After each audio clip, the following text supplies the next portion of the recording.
जय हिंद। समझ लेते हैं कि बिल्डिंग क्या होती है, बिल्डिंग किस प्रकार से की जाती है। किसी भी चीज को बिल्डिंग करने के लिए उसका पूरा प्रोसेस क्या होता है, ये कहाँ पर सबसे ज्यादा उपयोग की जाती है, इसके प्रमुख क्षेत्र कौन से होते हैं, और सबसे ज्यादा जरूरी बात है कि हमको बिल्डिंग करते समय किन किन बातों का ध्यान रखना चाहिए। चलिए समझ लेते हैं।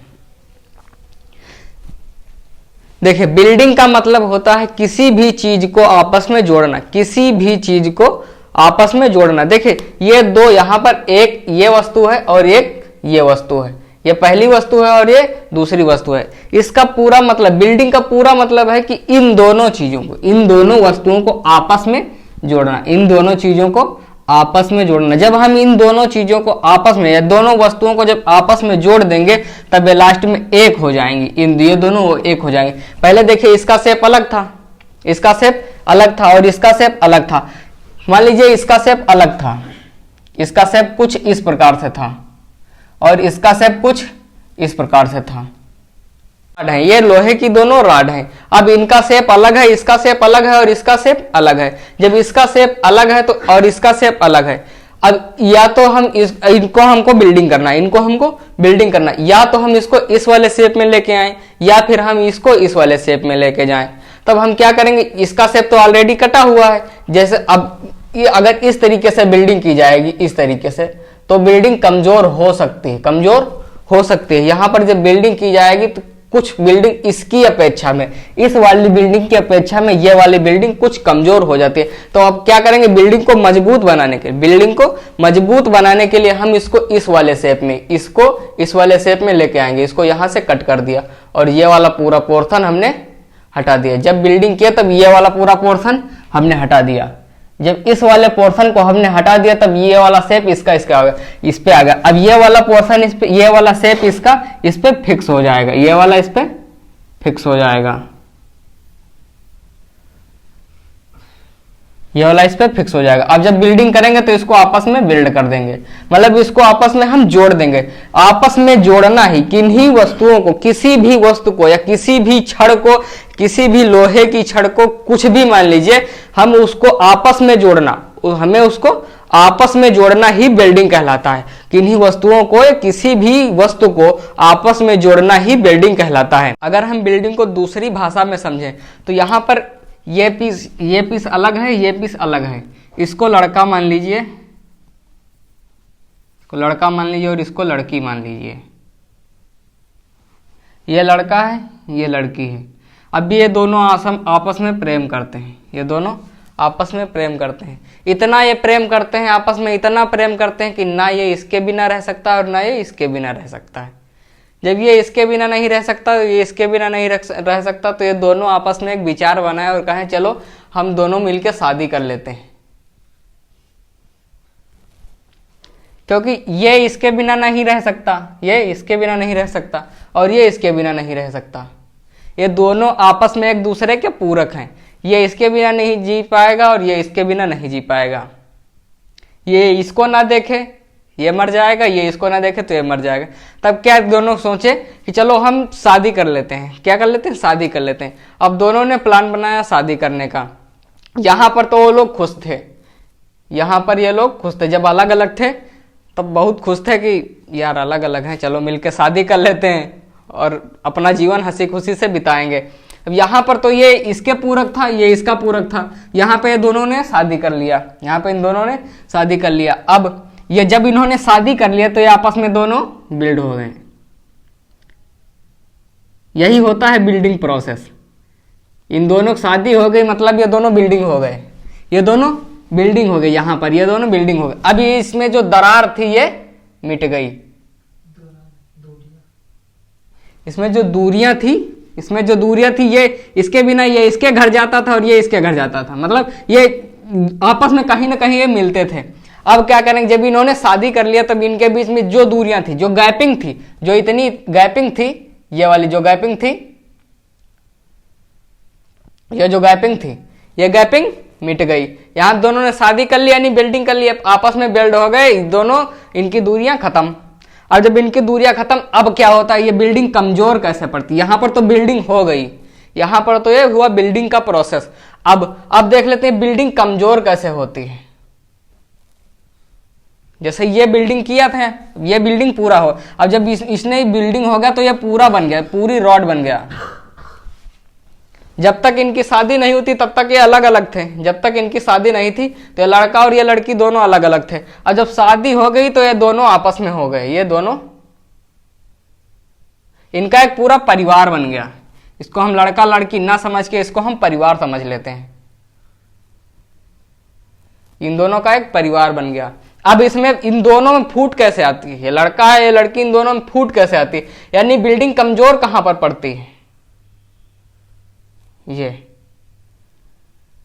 बिल्डिंग हो गई थी, ये दोनों एक में हो गए थे। अब यहां पे जब ये बिल्डिंग होती है तो बिल्डिंग कमजोर कैसे पड़ जाती है, इसको समझते हैं। देखिए पहले जब ये अलग अलग थे तो दोनों एक दूसरे के बिना रह नहीं पाते, तो सोचा शादी कर लें। अब इन्होंने शादी तो कर लिया हंसी खुशी से, लेकिन यहां पर कमी क्या आ जाती है कि इनकी जो दहेज होता है ना, जो दहेज होता है, यही पूरा प्रोसेस है बिल्डिंग का, जहां से बिल्डिंग कमजोर हो जाती है, यही पूरा प्रोसेस है बिल्डिंग के कमजोर होने का, यहीं से बिल्डिंग कमजोर हो जाती है। इसको इसी भाषा में समझिए, तभी आपको पूरी बिल्डिंग जो कमजोर होती है वो पूरा समझ में आ जाएगा। देखिए अब इन्होंने शादी कर लिया, ये तो हो गए एक। अब इनके बीच में जो दरार आती है वो किस लिए आती है, अभी इनकी जो बीच में दरार आती है, जो दरार आती है वो आती है दहेज के कारण। दहेज के कारण दहेज प्रथा सबसे ज्यादा प्रचलित है, दहेज प्रथा सबसे ज्यादा प्रचलित है, दहेज प्रथा। अब जब ये लड़का था ये लड़की थी, तब ये लड़का पहले तो जब अलग अलग थे तो शादी कर लिए, बोले जो तुम्हारा बाप देगा वो ठीक है, जो तुम्हारे पिता देंगे वो ठीक है, हम ले लेंगे, लेकिन तुमसे जुदा हम नहीं रह सकते, हमको तुमसे जुदा रहना मतलब मौत के बराबर है, एक दिन एक साल के बराबर, एक रात एक बरस के बराबर है, इसलिए हम तुमसे जुदा होकर नहीं रह सकते। अब क्या करेंगे, ये दोनों ने शादी कर लिया था, तब तो दहेज की बात की नहीं थी, तब तो दहेज की बात की नहीं थी। अब यहां पर ये जब कुछ दिन इन्होंने ऐसे बिताया, अब क्या था, फूट पैदा हो गई आपस में, ये इससे मतलब उस प्रकार से नहीं निपट रहा था जैसे शादी पहले था, शादी के 1-2 दिन बाद निपट रहा था, आपस में दरार आ गई। अब क्या करेंगे, ये यहां पर मैटर रख दिया दहेज का, जो बिल्डिंग हुई थी ये इसको कमजोर करने के लिए इसने मैटर रख दिया दहेज का, यहां पे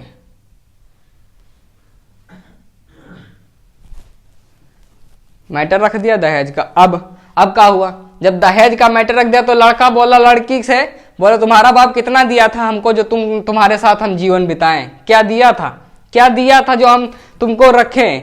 अब ये बोली कि हमको चलो घुमाने लेके चलो, बोली हमको घुमाने लेके चलो, तो लड़का बाद में कहेगा तुम्हारे बाप ने हमको क्या दिया था, कुछ दिया था, तो कहेगी हम तुमसे प्यार नहीं करते थे, तब तो हमारे बिना रह नहीं सकते। तो बोला तब की बात अलग है, अब की बात अलग है, अब जो हम तुमको घुमाने ले चले, तुम्हारे बाप ने हमको दिया ही क्या था, तो हम तुमको घुमाने लेके चले।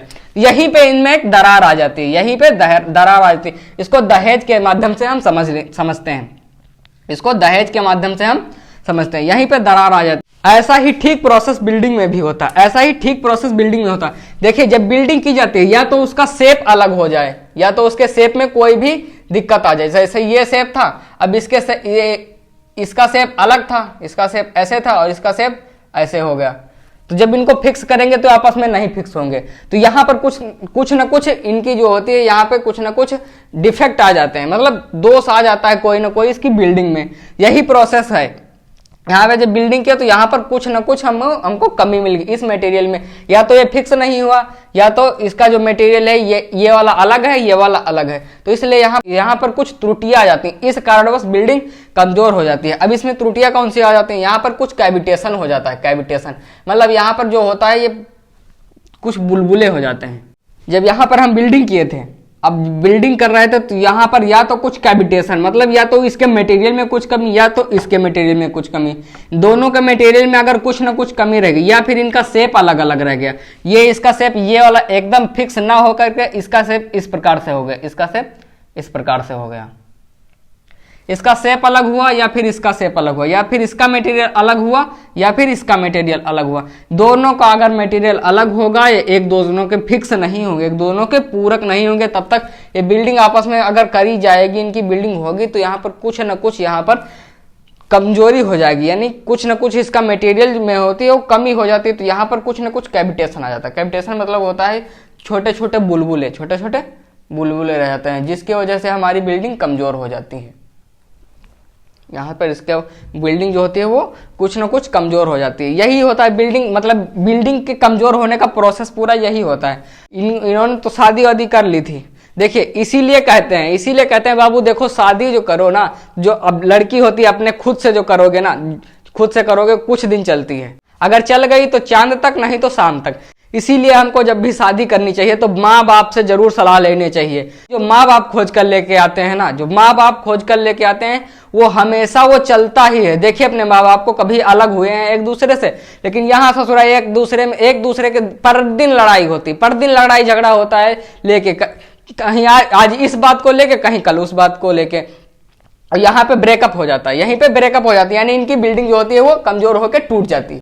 जो बिल्डिंग करो ना, बिल्डिंग ऐसी करो कि कभी उसमें कैविटेशन ना आए, कभी भी उसमें कमजोरी ना आए, कोई भी उसमें कमजोरी ना रह जाए। हमें ऐसा मटेरियल लेके आना चाहिए कि उसमें कभी भी किसी भी प्रकार की कमजोरी ना आए, उसमें किसी भी प्रकार की कमजोरी ना आए। इसीलिए देखिए जो माँ बाप खोज के लेके आते हैं ना, उनमें दरार पड़ती, उनमें लड़ाई झगड़ा होता है, लेकिन वो कभी अलग नहीं, उनकी बिल्डिंग कभी कमजोर नहीं होती। लड़ाई झगड़ा तो आपस में होता रहता है। ये यहाँ पर इस प्रोसेस को पूरा समझाने का मतलब है पूरी बिल्डिंग को समझाना। हमें ऐसे मटेरियल को चुनना चाहिए बिल्डिंग के लिए जो कभी भी अलग ना हो, कभी भी इतना जल्दी अलग ना हो। हमें इस प्रकार के मटेरियल का चुनाव करना चाहिए। अब यहाँ पर समझ लेते हैं कि किस प्रकार से बिल्डिंग किया जाता है, बिल्डिंग का पूरा प्रोसेस क्या रहता है, किस प्रकार से बिल्डिंग की जाती है। देखिए यहाँ पर ये होता है जनरेटर। शुरू से पूरा प्रोसेस समझिए, प्रोसेस समझिए, मैं समझा देता हूँ आपको, पूरा क्लियर हो जाएगा। ये हुआ जनरेटर। जनरेटर का काम क्या होता है, इसका पूरा काम होता है कि हमको करंट पैदा करना, हमको एसी करंट चाहिए होता है हमको। ये इसको मान लीजिए डीजल इंजन है,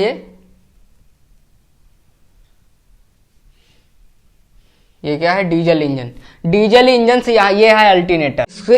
इससे हमको एसी करंट देना होता है। जैसे इसको जनरेटर पूरा मान लीजिए, ये है जनरेटर, ये पूरा जनरेटर है। जनरेटर से हमको एसी करंट मिलती है, अब ये एसी करंट का क्या होता है, जब यहाँ से हमने इसको हमने लाइट को उत्पन्न कर लिया, या अगर इस जनरेटर की जगह पे, इसकी जगह पे हम यहाँ पर बिजली का भी उपयोग कर सकते हैं, यहाँ पर बिजली का उपयोग भी कर सकते हैं।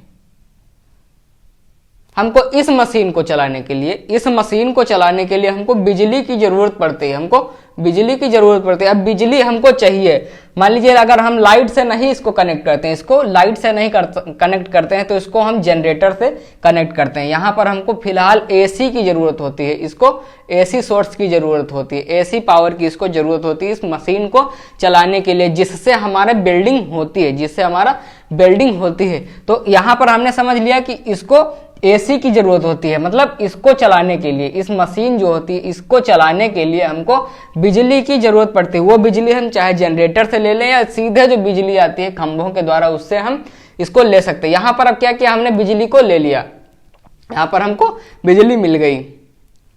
यहाँ पर हमको जब बिजली मिल गई तब क्या करती है, ये मशीन होती है, जो हाई वोल्टेज उत्पन्न करती है, ये वोल्टेज उत्पन्न करते। अब इससे दो निकलते हैं, एक एनोड निकलता है, एक कैथोड निकलता है, एक एनोड निकलता है, एक कैथोड निकलता है। देखे रहे होंगे जब कभी बिल्डिंग की जाती है तो उसमें से एक अर्थिंग ले आई जाती है, एक अर्थिंग को ले आके जोड़ दिया जाता है, अब इस मशीन से एक अर्थिंग निकलती है, एक फेज निकलता है।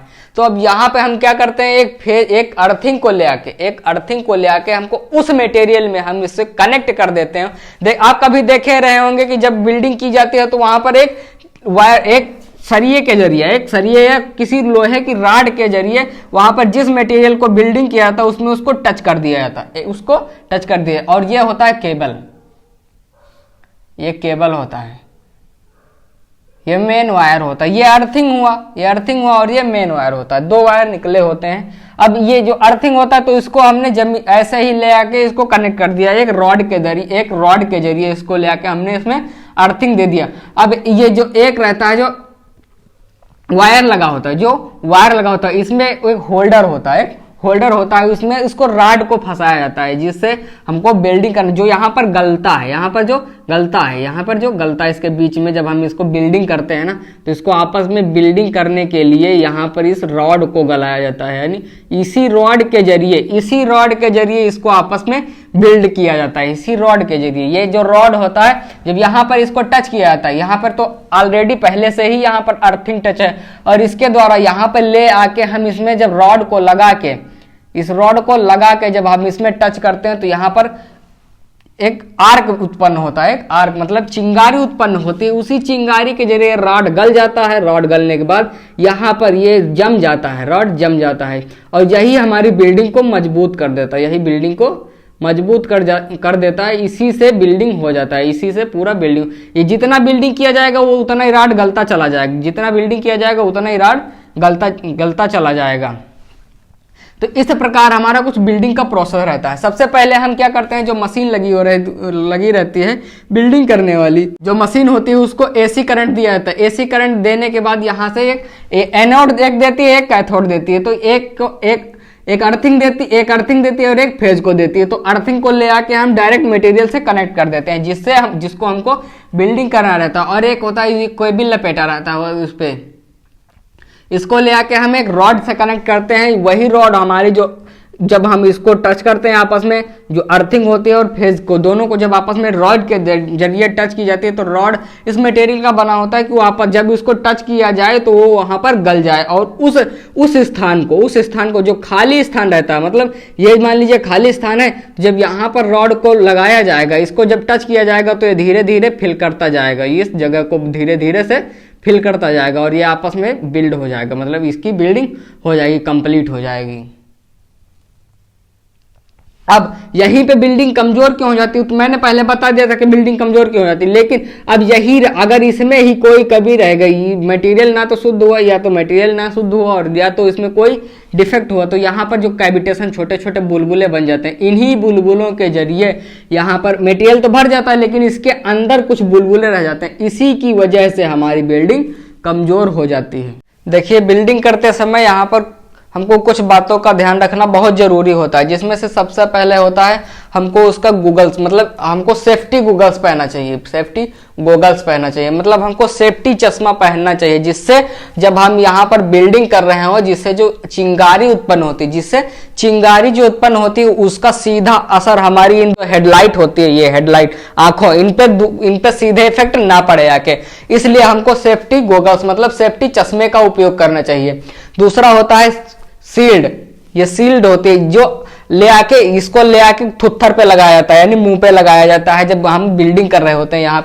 यहाँ पे जो चिंगारी निकलती है यहाँ से, जब इसको ले आके इस रॉड को इसमें जब यहाँ पर बिल्डिंग किया जाता है तो यहाँ से एक चिंगारी निकलती है। उस चिंगारी से बचने के लिए, हमको बचने के लिए, हमारी आंखों को बचाने के लिए हम यहाँ पे थुत्थर के सामने, अपने मुंह के सामने एक शील्ड लगाते हैं। ऐसे देखेंगे पकड़ के रहता है, आंखें आगे काला चश्मा होता है आंखों के सामने, और इसी पे जब बिल्डिंग करता है तो ऐसे ताकता है, बड़ी ध्यान से पहले ऐसे हटाएगा, फिर वहां पर रखेगा, तो अब बहुत होशियार होता है, पूरा लाके अपने आप मुंह के सामने कर लेगा, ताकि उसकी आंखों पे जो लाइट होती है वो ना पड़े। इसलिए हमको सेफ्टी शील्ड का उपयोग करना चाहिए लाइट से बचने के लिए। और जो चश्मा आता है, देखे होंगे जैसा सूर लोग लगाते हैं ना, काला चश्मा, काला रहता है, पूरा काला चश्मा रहता है, इसकी जो किरणें निकलती हैं वो इसको एब्जॉर्ब कर लेती हैं। देखिए, जो ब्लैक कपड़ा होता है, जितने भी किरणें रहती हैं, जितना भी प्रकाश रहता है उसको एब्जॉर्ब कर लेता है, और जो व्हाइट रहता है वो उसको रिफ्लेक्ट कर देता है, पूरा फैला देता है। इसलिए हमको ब्लैक चश्मे का उपयोग करना चाहिए। इसलिए हम यहाँ पर आंखों को बचाने के लिए, अपनी आंखों को जो हेडलाइट होती है ना, इन लाइटों को बचाने के लिए हम यहाँ पर ब्लैक चश्मे, काले चश्मे का उपयोग करते हैं, और सेफ्टी शील्ड का उपयोग, इसमें भी काला चश्मा रहता है, ये पूरा मुंह को ढक लेता है, पूरा जो थुत्थर रहता है इसको बिगड़ने नहीं देता है, कि कोई चिंगारी आके थुत्थर पे नहीं लगती है, इसलिए हम पूरी शील्ड का उपयोग करते हैं। इसके बाद आता है हैंड ग्लव्स, दस्ताने। जब हम किसी भी मटेरियल को बिल्डिंग कर रहे होते हैं तो उसमें हमको दस्तानों की जरूरत पड़ती है। यहाँ पे हमको दस्ताने जरूर लगाने ही चाहिए। मान लीजिए दस्ताने नहीं लगाए तो छू लिए, जब छू लिएंगे इतना ज्यादा हीट उत्पन्न करता है, जब हीट उत्पन्न करता है, जब ये गलता है, ये पूरा जब गलता है तभी जाके बिल्डिंग होता है। और जब दस्ताने नहीं पहने रहे होंगे तो जब इसको छू लिया तो बहुत तेज जल जाएगा, कहेगा ऐसा हो रहा बहुत तेज जल रहा है, इसलिए हमको इस जलन से बचने के लिए और भी सेफ्टी, इससे सेफ्टी बढ़ जाती है। हैंड ग्लव्स को लगाने से हमारी सेफ्टी बढ़ जाती है, करंट नहीं लगता है, इसलिए हमको यहाँ पर हैंड ग्लव्स दस्तानों को पहनना जरूरी होता है।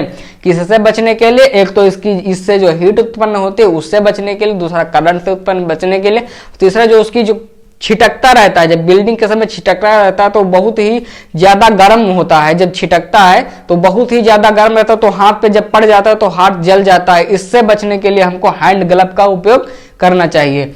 चौथा है, ये केबल लगी रहती है, केबल लगी रहती है, परफेक्टली इंसुलेटेड होना चाहिए। जो एनोड लगा रहता है, कैथोड एक एनोड होता है, तो जो अर्थिंग होती है तो उसको तो ऐसे छोड़ दिया जाता है, लेकिन जो मेन केबल रहती है जिसके थ्रू हम इस होल्डर से रॉड को कनेक्ट करते हैं, होल्डर से रॉड को कनेक्ट करते हैं, तो यहां पर हमको ये जो केबल रहता है पूरा इंसुलेटेड रखना चाहिए, नहीं तो हमको करंट लग सकता है, हमको करंट लग सकता है। अगर इसको हम इंसुलेटेड नहीं करेंगे तो ये करंट दे सकता है। पांचवा, जो ये होल्डर लगा रहता है, ये होल्डर होता है, कौन सा होता है? होल्डर होता है रॉड का होल्डर, ये रॉड होता है, रॉड का होल्डर होता है। रॉड जिसमें कनेक्ट किया जाता है, इस वायर के थ्रू हम उस वायर को पकड़ते हैं। अगर ये होल्डर नहीं लगाएंगे तो हमको करंट लगेगा और हीट हो जाएगा। अगर इसको हम नहीं लगाएंगे तो हीट होगा, हीट उत्पन्न होने के बाद हमको करंट लग सकता है, इसलिए हम इस होल्डर का उपयोग करते हैं। होल्डर के थ्रू हम किसी भी चीज को, होल्डर के थ्रू हम उसको पकड़ते हैं, जिससे जो हीट उत्पन्न होती है वो हमको ना लगे। जो पांचवी सेफ्टी होती है, उससे हम डायरेक्टली इस केबल से रॉड को नहीं कनेक्ट कर सकते।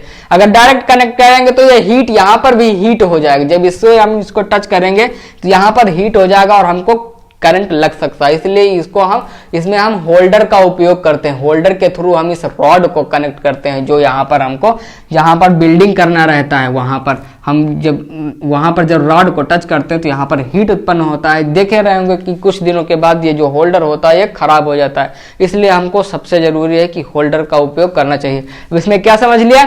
जब बिल्डिंग करें तो उसमें हम काला चश्मा लगा लें, सूर वाला, जो लगा के अगर निकलोगे ना रोड पे तो तुमको अंधा बोलेंगे लोग। जिस टाइम तुम बिल्डिंग कर रहे होगे ना, उस टाइम तुमको अगर अंधा कोई बोल दे तो बताना हमको। उस टाइम तुमको कोई अंधा नहीं बोलेगा, क्योंकि वो भी जानता है कि अगर ये नहीं लगाएगा तो इसकी आंखें फूट जाएंगी। अगर वो नहीं लगाएगा तो इसकी आंखें दर्द करने लगेंगी, और इतना दर्द होता है ना जब लाइट लगती है आंखों में, बहुत ही ज्यादा, बहुत ही, ये आंखें जो होती है ना ये आपस में अंदर घुसने लगती हैं, बहुत ही तेजी से दर्द करते हैं। इसलिए हमको इनसे बचने के, इसकी लाइट से बचने के लिए हमको चश्मे का उपयोग करना चाहिए, शील्ड का उपयोग करना चाहिए। करंट से बचने के लिए, हीट से बचने के लिए हमको ग्लव्स का उपयोग करना चाहिए। करंट से बचने के लिए हमको इसका जो केबल रहता है उसको परफेक्टली इंसुलेटेड करना चाहिए, मतलब उसके ऊपर जो लपेटा रहता है उसकी केसिंग उसको रहना चाहिए। और पांचवा जो होल्डर होता है, इसका सबसे ज्यादा उपयोग होता है कि रॉड को कनेक्ट किया जाता है इसके थ्रू। ये होल्डर है, ये क्या है? ये होल्डर है, ये होल्डर। अब इसमें ये रॉड है, ये रॉड है, ये होल्डर है। और जब इसको हम डायरेक्ट वायर से कनेक्ट कर देंगे तो यहाँ पर हीट उत्पन्न होगी, बहुत ज्यादा हीट। जब यहाँ पे इसको टच करेंगे तो इसमें हीट उत्पन्न होगी, जिससे हमको जलन महसूस हो सकती है। या फिर इस हीट से बचने के लिए, इसको डायरेक्ट कनेक्ट करने से, इस हीट से बचने के लिए हमको होल्डर का उपयोग करना चाहिए। मान लीजिए ये होल्डर है, ये होल्डर है, इसमें हमने रॉड को फंसा दिया। ये होल्डर परफेक्टली इंसुलेटेड है, ये रॉड परफेक्टली इंसुलेटेड, यहाँ पर हमको करंट नहीं लग सकता।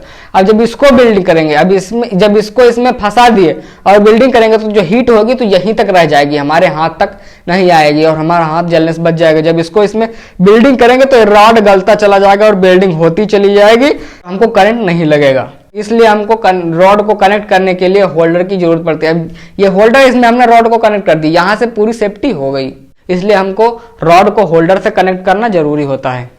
यहाँ पर अब हम इसका कुछ क्षेत्रों में उपयोग समझ लेते हैं। बिल्डिंग का जो सबसे ज्यादा उपयोग होता है इन कुछ क्षेत्रों में सबसे ज्यादा होता है। देखिए, सबसे पहले जो होता है कार और बाइक बनाने में, कार, बाइक, मोटरसाइकिल, बाइक हुआ, साइकिल हुआ, इन चीजों को बनाने के लिए हमको बिल्डिंग की जरूरत पड़ती है। अगर हम इनको बिल्डिंग नहीं करेंगे तो हमारी एक कार पूरी एक शेप में नहीं आएगी, या हमारी जो बाइक होती है, साइकिल होती है, वो पूरा उस शेप में नहीं आती है जो हमको जिस शेप में चाहिए होता है। इसलिए हमको अलग अलग पार्टों को एक में ज्वाइन करना रहता है, उसकी बॉडी को बनाना रहता है। इसलिए हमको इन क्षेत्रों में बिल्डिंग का सबसे ज्यादा उपयोग करना पड़ता है। दूसरा आता है कारखानों में। कारखानों का मतलब यह है कारखानों में छोटी मशीनें तो होंगी नहीं जिनको हम एक जगह पे सेट कर सकते हैं, लेकिन उसमें बड़ी बड़ी मशीनें होती हैं। उन मशीनों को सेट करने के लिए, उन मशीनों को एक स्थान पर लगाने के लिए हमको उनको बिल्डिंग करने की जरूरत पड़ती है। इसलिए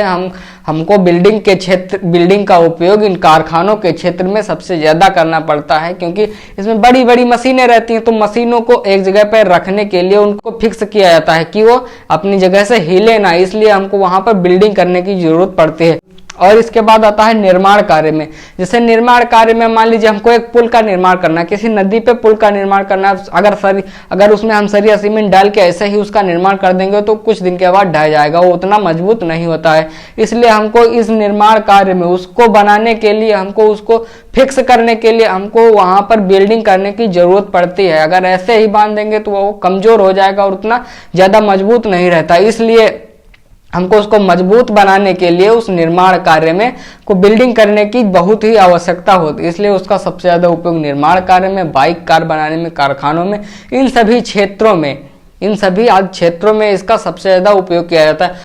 किसी भी दो मटेरियल्स को आपस में जोड़ना ही बिल्डिंग कहलाता है। बिल्डिंग किस प्रकार से होती है? बिल्डिंग जब हम बिल्डिंग करते हैं, मान लीजिए इसको एक में बिल्ड करना है, इसको ऐसे तो फिक्स हो जा रहा है, लेकिन अगर मान लीजिए हमको इसको इसमें बिल्डिंग करना है, हमको इधर से इसको बिल्डिंग करना है, ऐसे तो बिल्डिंग होगा नहीं, इसमें फिक्स नहीं हो रहा तो बिल्डिंग होगा नहीं। अब इसको बिल्डिंग करने के लिए, इसकी बिल्डिंग करने के लिए हम इसको क्या करते हैं, इसको एक हीट देते हैं, इसका मटेरियल गलता है और इसका मटेरियल गलता है, इसमें जो रॉड रहता है वो आके इसमें फिक्स हो जाता है और हमारी बिल्डिंग हो जाती है। इस वीडियो में हमने बिल्डिंग के पूरे प्रोसेस को समझा, किस प्रकार से बिल्डिंग की जाती है, बिल्डिंग का उपयोग कहां कहां पर किया जाता है, बिल्डिंग को करते समय हमें किन किन बातों का ध्यान रखना चाहिए, ये सभी पूरे प्रोसेस को समझा। इसी के साथ मिलते हैं नेक्स्ट वीडियो में, तब तक के लिए जय हिंद।